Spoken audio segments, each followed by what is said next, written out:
दिल्ली में एक खौफनाक कहानी सामने आई है।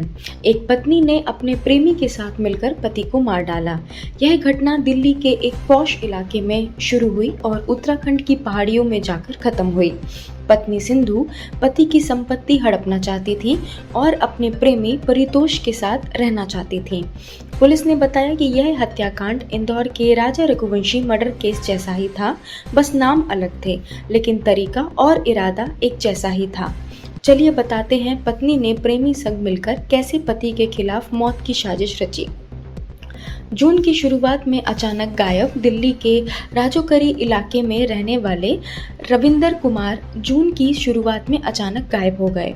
उनके परिवार वाले परेशान, लेकिन उन्हें कोई जानकारी नहीं मिल रही थी। 5 जून को उत्तराखंड के दुगड्डा इलाके में एक खाई में एक लाश मिली।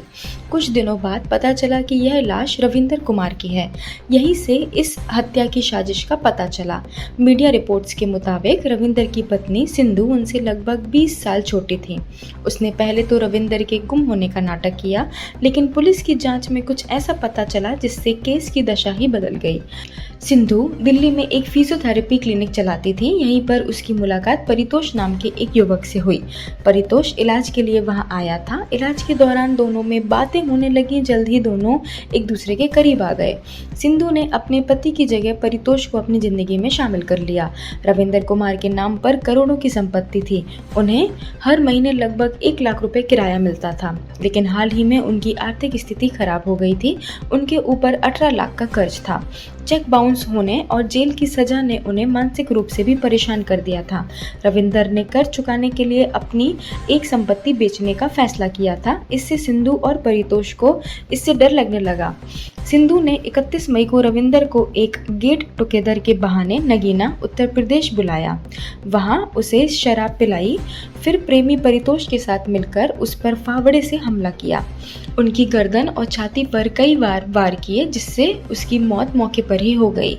इसके बाद दोनों आरोपी रविंदर के शव को एक SUV में डालकर पहले रामनगर और फिर उत्तराखंड के कोटद्वार ले गए।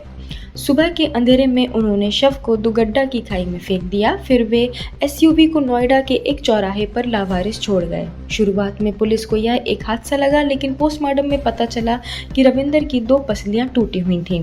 इससे पता चला कि यह हत्या है। CCTV फुटेज, फोन की लोकेशन और गेस्ट हाउस की रसीदें जैसे सबूतों ने सिंधु के झूठ का पर्दाफाश कर दिया।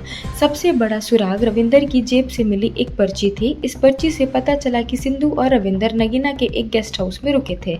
कॉल डिटेल्स और लोकेशन से यह भी पता चला कि सिंधु 26 मई को हरिद्वार में रुकी थी, जबकि रविंदर 31 मई को नगीना गए थे।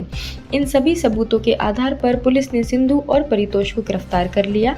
पूछताछ में दोनों ने अपना जुर्म कबूल कर लिया। उन्होंने बताया कि वे रविंदर की संपत्ति और अपने साथ के लिए इस खौफनाक साजिश को अंजाम देना चाहते थे।